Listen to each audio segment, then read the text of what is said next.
오늘 주시는 하나님의 말씀은 신약성경 베드로후서 1장 16절에서 21절까지 말씀 보도록 하겠습니다. 신약성경 베드로후서 1장 16절에서 21절까지 말씀 보도록 하겠습니다. 오늘은 이제 복음을 어떻게 전하면 좋을까, 이런 제목으로 오늘 말씀을 나누려고 합니다.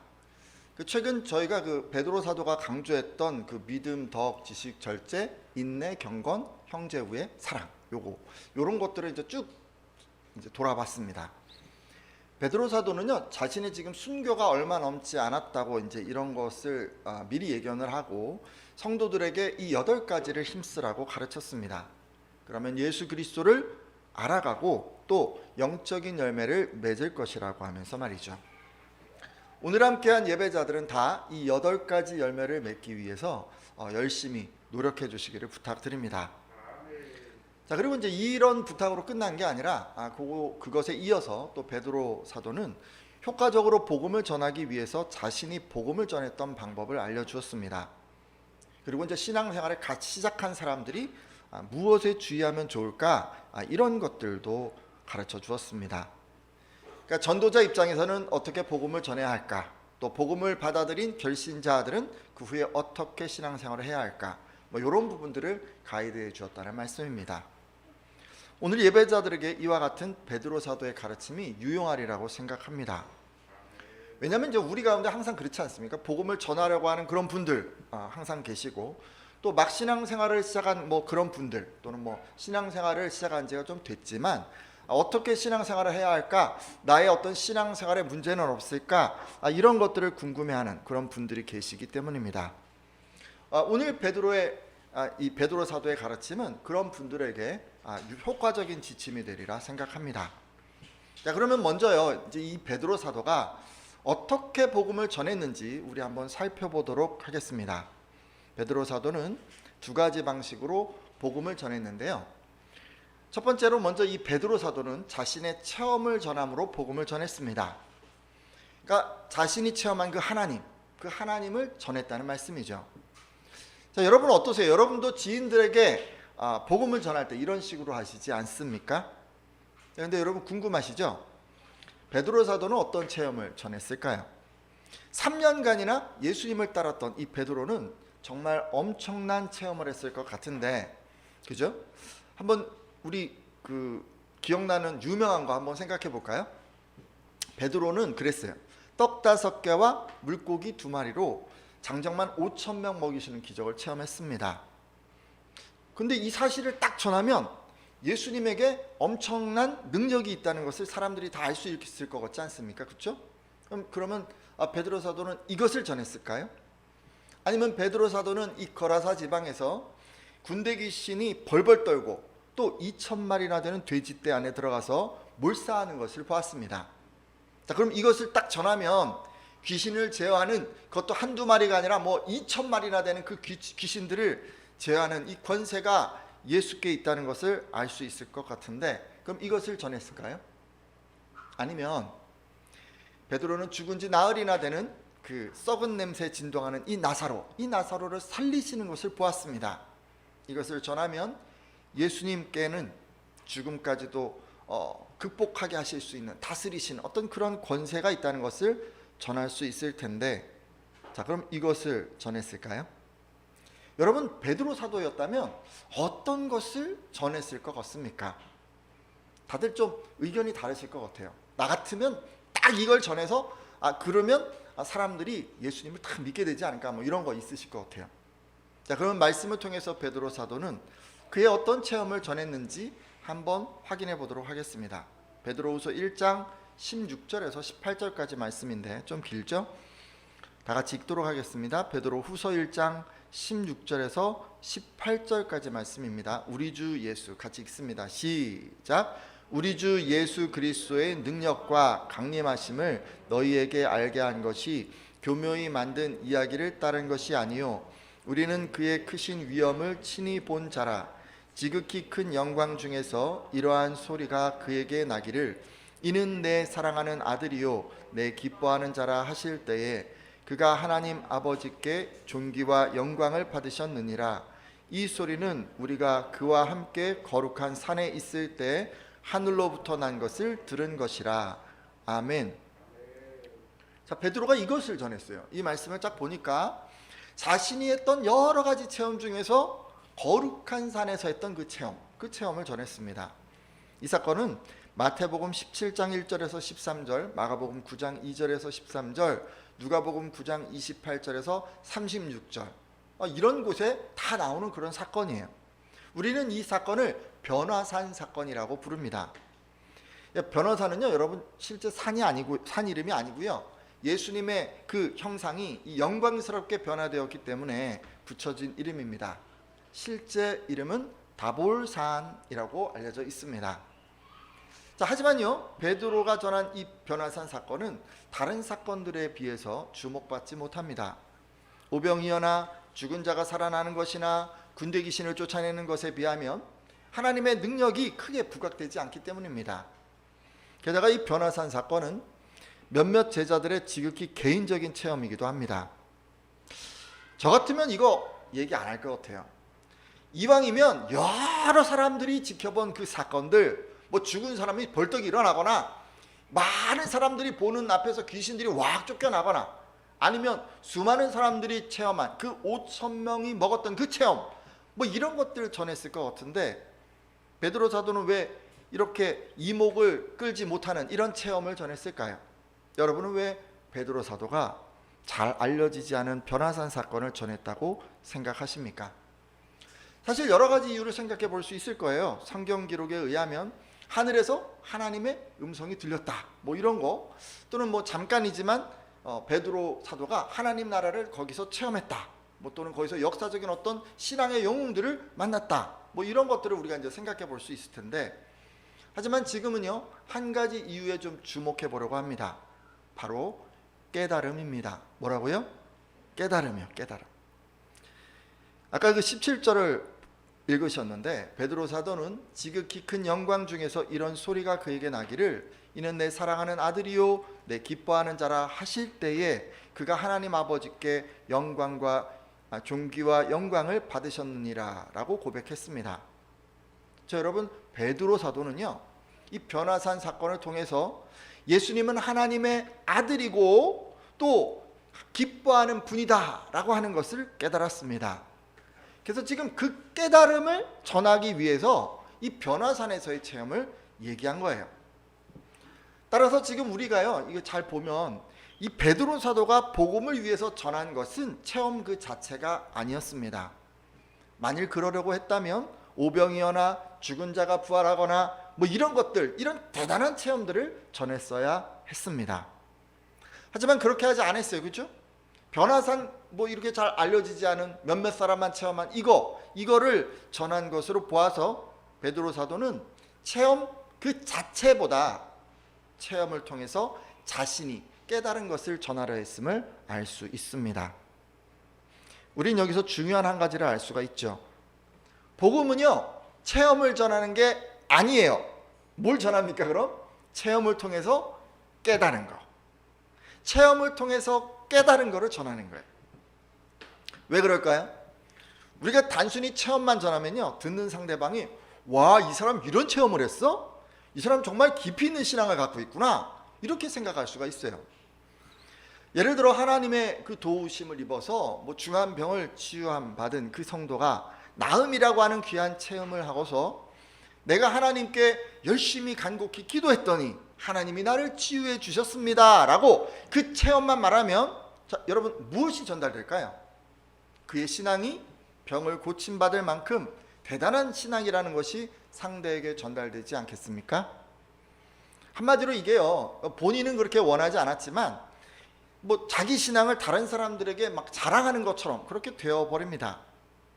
그리고 이제 전해들은 그런 사람들도 체험을 전해준 그 사람이 엄청난 신앙을 가진 사람인 것처럼 생각하게 됩니다. 결국 체험이 신앙의 수준을 결정하고 자랑하는 도구가 되어버리는 것입니다.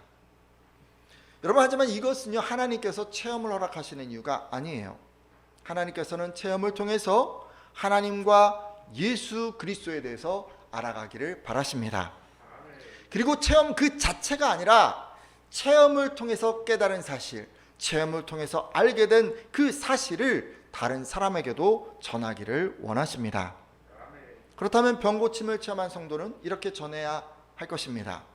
단순히 내가 기도했더니 하나님께서 고쳐주셨어, 뭐 이것만 전하는 게 아니라 나를 돌아봐 주신 그 하나님, 나의 그 힘든 것을 돌아봐 주신 그 하나님은 정말 사랑이 풍성한 분임에 틀림이 없습니다 라고 이제 이렇게 얘기를 하던가, 아니면 부르짖는 내 기도에 응답하시는 걸 보니까 그분은 약속을 지키는 분임에 틀림이 없다는 것을 내가 알게 되었어 라고 그렇게 깨달은 내용을 전해야 하는 것입니다. 조금 다르죠, 그렇죠? 조금 달라요. 하나님에 대해서 깨달은 걸 전하는 거예요. 그래야 체험을 통해서 하나님과 예수 그리스도가 전해지기 때문입니다. 자, 오늘 함께한 분들은 다 이렇게 해주시기를 부탁드립니다. 여러분, 복음을 전하실 수 있어요. 주변 사람들에게 신앙을 소개할 수 있어요. 근데 그때 이제 보통 우리가 한 어떤 체험을 얘기하게 돼요, 그렇죠? 그러면 체험 그 자체를 전하는 게 아니라 체험을 통해서 알게 된 그 하나님, 체험을 통해서 깨달은 그 하나님, 여러분 마음 가운데 느껴진 그 하나님을 전하시기를 부탁드립니다. 그래서 복음을 전해들은 그 사람들이 여러분의 체험을 사모하게 되거나 여러분을 대단한 신앙의 소유자라고 생각하는 것이 아니라 여러분이 전한 하나님을 궁금해하도록 만드시기를 바랍니다. 자, 지금까지 제가요, 이 베드로 사도가 체험을 통해 자신이 깨달은 것을 전했다고 말씀드렸습니다. 자, 그렇다면 두 번째, 이제 이렇게 그 다음으로 그가 복음을 전한 방법은 무엇이었을까요? 베드로후서 1장 19절 말씀인데, 자, 같이 한번 보도록 하겠습니다. 베드로후서 1장 19절 말씀인데요, 제가 읽겠습니다. 또 우리에게는 더 확실한 예언이 있어 어두운 데를 비추는 등불과 같으니 날이 새어 샛별이 너희 마음에 떠오르기까지 너희가 이것을 주의하는 것이 옳으니라. 아멘. 베드로 사도가 지금 뭐라 그러고 있냐면요, 우리에게 더 확실한 예언의 말씀이 있다고 합니다. 그러니까 이 얘기는 뭐냐면요, 자신이 앞서 개인적인 어떤 체험을 통해서 이 복음, 그러니까 하나님에 대해서, 예수 그리스도에 대해서 그가 전했어요. 그렇지만 그것보다 이 하나님의 말씀이 더 확실하게 알려주게 된다는 것입니다. 생각해보면 너무도 당연하지 않습니까? 여러분, 한 번의 체험을 통해서 우리가 알 수 있는 지식에는 정말 한계가 있어요. 그리고 한 번의 체험을 통해서 누군가에게 전달할 수 있는 지식도 한계가 있습니다. 베드로는 이것을 잘 알고 있었던 것 같아요. 그래서 베드로 사도는 하나님을 좀 더 확실히 알아가는 방편으로 성경을 소개하는 것입니다. 그러니까 베드로 사도는 자신이 체험을 통해서 전했던 이 부분적인 복음의 내용을 그 후로는 무엇을 통해서 완성해 가려고 한 거예요?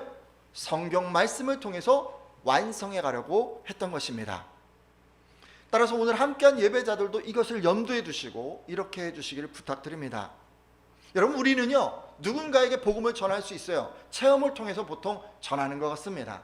그럼 뭐가 전해지냐면 아주 부분적인 하나님, 우리가 체험한 아주 적은 부분, 그런 부분의 하나님만 그에게 전해지는 거예요. 그것만으로는 복음이 완전한 복음이라고 할 수는 없죠. 자, 그렇다면 이제 그 다음은 뭘 통해서 그에게 계속해서 복음을 전해야 하는 거예요? 말씀을 통해서, 성경을 통해서 복음을 받아들인 그 상대방이 하나님에 대한 그 지식을 완성해 가도록 우리는 도와주어야 하는 것입니다. 믿으십니까? 자, 그러면 여러분, 복음을 여러분 그냥 전하셨어요. 뭐 교회 오세요라고 전하는 건 사실 복음을 전하는 거라기보다는 그냥 교회로 인도해 오시는 거죠, 그죠? 그렇지만 여러분, 내가 믿은 하나님 너도 믿었으면 좋겠어 라고 그렇게 전했다면, 그도 네가 믿는 하나님 나도 한번 궁금해 라고 여겨서 교회를 왔다면 이건 이제 전도를 하신 건데, 그 다음에 그냥 그걸로 끝이 아니라 뭘 해야 되는 거예요? 그가 교회에 와서 궁금해하는 것들이 있어요. 뭐 교회 생활도 궁금해하겠죠. 하지만 예배하는 하나님이 어떤 하나님인지, 목사님이 강조하는 그 내용이 어떤 것인지 너무너무 궁금한 거예요. 그러면 여러분 그것들을 잘 설명해 주셔야 돼요. 하나님이 어떤 분이신지, 복음의 내용이 무엇인지 여러분 알려주셔야 하는 거예요. 그래야 그에게 복음이 들어가게 되는 것입니다. 효과적으로 복음이 전해지는 거예요. 혹시 여러분 아직 이런 것들을 하기에 좀 준비가 덜 되신 분 계실 수 있어요. 그러면 뭐 혼자 다 하실 수 없어요. 옆에 계신 뭐 권사님, 장로님도 계시고 뭐 저도 있으니까 뭐 어떻게 하면 좋을까 해서 물어보기도 하고 또 뭐 같이 오셔서 물어보시기도 하고 뭐 이렇게 하시면 돼요. 뭐 혼자 다 못 하실 수도 있으니까. 그리고 여러분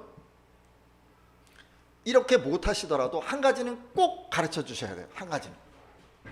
다 복음을 가르쳐 주시지는 못하더라도요, 복음을 어떻게 대할 것인가, 말씀을 어떻게 대할 것인가에 대한 거는 꼭 여러분이 가르쳐 주세요. 성경을 대하는 태도를 여러분 가르쳐 주셔야 돼요. 앞서 우리가 읽은 그 말씀을 보니까 어두운 데를 비추는 등불과 같으니 너희가 이것을 주의하는 것이 옳으니라 라고 했습니다. 이 말씀은요, 어둠 속에서 비치는 등불을 대하듯이 하나님의 그 말씀에 주의를 기울이라는 뜻입니다. 성경 말씀이 죄 많은 세상에서 진리가 무엇인지, 허무한 세상에서 의미가 무엇인지, 거짓이 난무하는 세상에서 참이 무엇인지 가르쳐 준다고 생각하고 그 성경을 읽으라는 것입니다. 이것이 성경을 읽는 그 성도들이 가져야 할 마땅한 태도입니다. 어떠신가요, 여러분? 성경 말씀이 어두운 세상을 비치는 등불이다. 내 앞에, 내 미래에, 내 모든 선택에 하나님이 지혜를 주실 것이다. 어쩔 수 없는 것을 이해하게 하고 알 수 없는 것을 알게 하고 무엇보다 어떤 것이 참된 것인지 바른 것인지 후회하지 않는 것인지 그렇게 여러분 성경이 가르쳐 준다고 여러분 그렇게 생각하셔야 되는 거예요. 인생의 모든 해답, 그것이 이 성경 말씀 안에 있다고 여러분 혹시 생각하십니까? 베드로 사도는 성경을 어둠을 밝히는 등불과 같이 여기는 것이 신앙의 옳은 태도다라고 그렇게 가르쳐 줍니다. 여러분이 먼저 이런 태도로 성경을 좀 대해 주십시오. 언제까지 그렇게 해야 된다고요? 날이 새어 샛별이 너희 마음에 떠오르기까지 이렇게 하라고 합니다. 여러분의 마음이요, 하나님을 아는 그 지식으로 충만해질 때까지, 하나님이 무엇을 원하시는지, 내 삶 가운데 어디로 이끌기를 원하시는지 그것들을 여러분이 깨달을 때까지 그렇게 말씀에 귀를 기울이시란 말입니다. 그리고 여러분만 그렇게 할 게 아니라 여러분이 전도한 분들에게 뭐 복음의 내용 다 모르면 다 설명해 줄 수 없잖아요. 그렇지만 꼭 한 가지는 제가 가르쳐 드리라고 했습니다. 성경을 이런 태도로 대하시라고 꼭 가르쳐 주십시오. 지금까지요, 베드로 사도가 복음을 전했던 그 두 가지 방법을 이제 말씀드렸어요. 베드로 사도는 먼저 이 체험을 통해서 깨달은 복음의 내용을 전했습니다. 그리고 이렇게 전해진 것에서 부족한 부분은 성경 말씀을 통해서 보완해 갔습니다. 자, 그렇다면요, 이제 베드로 사도는 이제 막 신앙생활을 시작한 그 성도들에게 무엇을 교훈해 주었을까요? 이제 남은 시간에는 그 부분에 대해서 살펴보려고 하는데, 베드로 사도는 이어지는 말씀에서 신앙생활을 시작한 그 성도들이 꼭 기억해야 할 것을 제시하고 있습니다. 베드로후서 1장 20절에서 21절까지 말씀인데요, 베드로후서 1장 20절에서 21절 같이 한번 읽도록 하겠습니다. 시작. 먼저 알 것은 성경의 모든 예언은 사사로이 풀 것이 아니니 예언은 언제든지 사람의 뜻으로 낸 것이 아니요 오직 성령의 감동하심을 받은 사람들이 하나님께 받아 말한 것임이라. 아멘.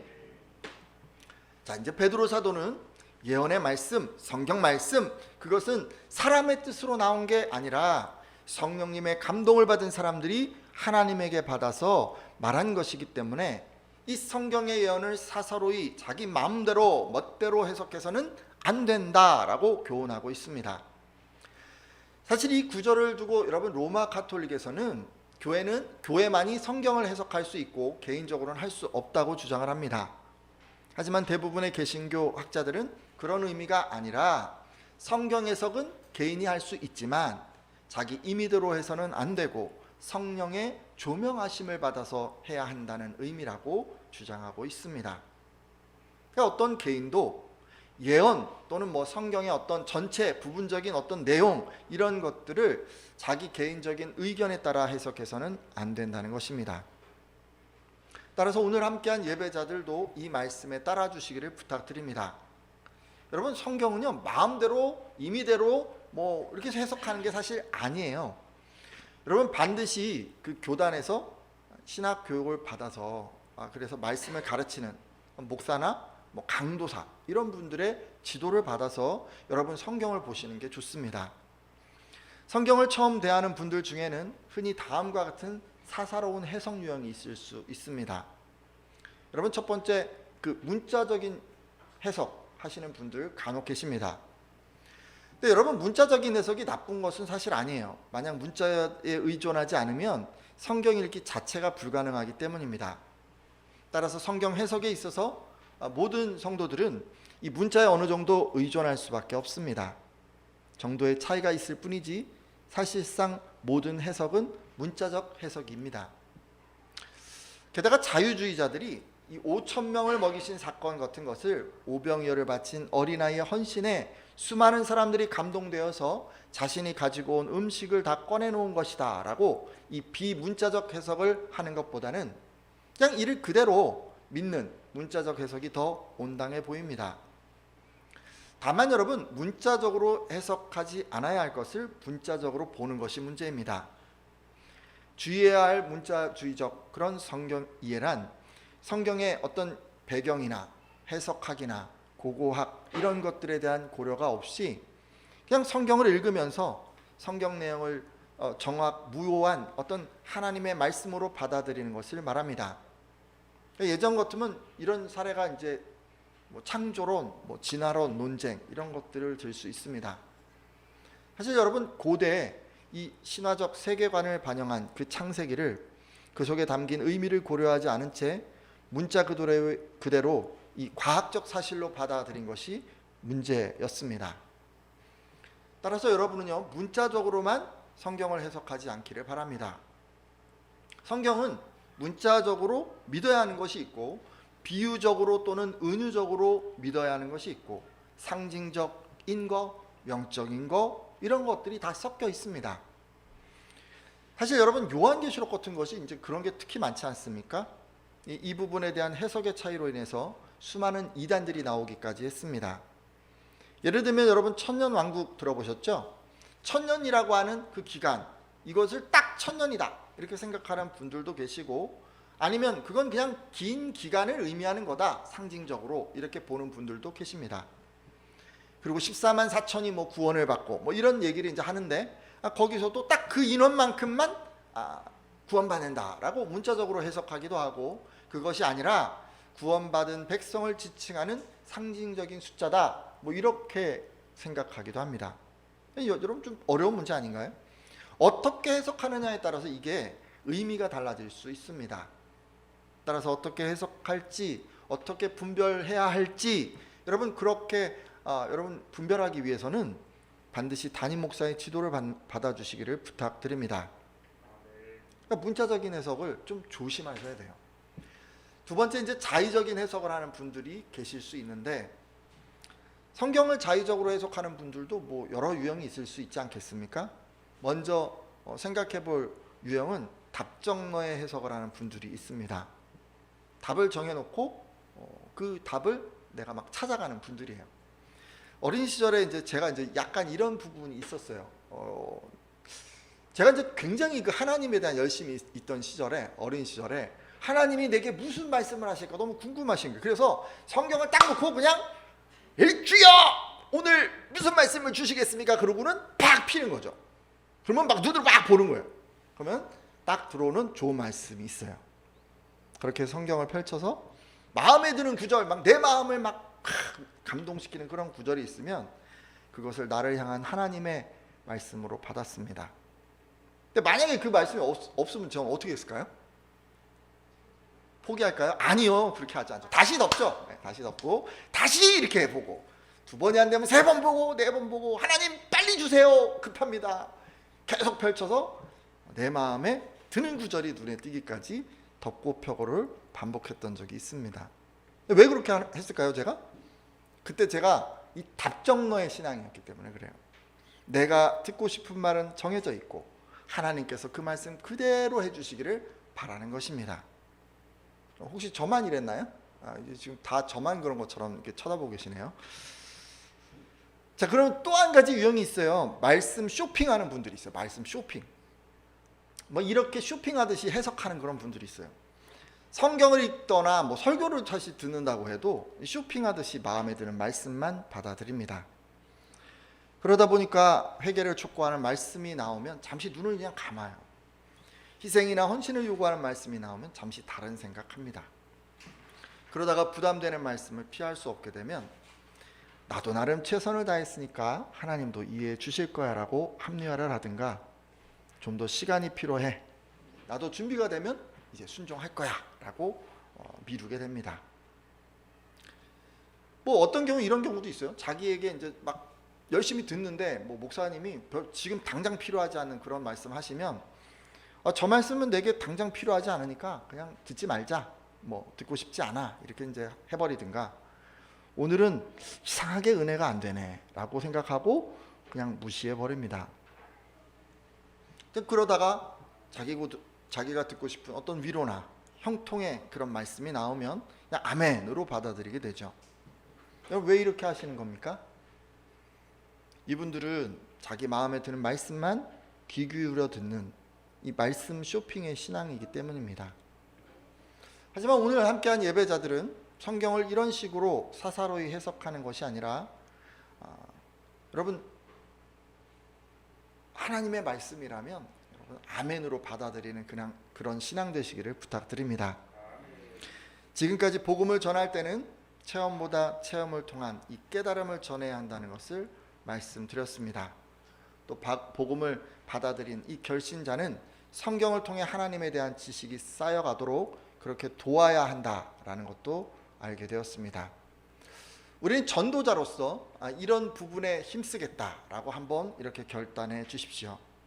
그리고 성경 말씀을 접할 때면 사사로이 해석하면 안 된다는 것도 알게 되었습니다. 혹은 여러분 문자적으로 보신 분 계실 수도 있고, 저처럼 뭐 답정너 방식으로 보셨을 수도 있고, 또는 말씀 쇼핑의 방식으로 그렇게 말씀을 보시거나 해석했던 분들 계실 수가 있는데, 그런 분들은 좀 돌이켜 주시고 이후로는 바르게 해석하겠다고 결단해 주십시오.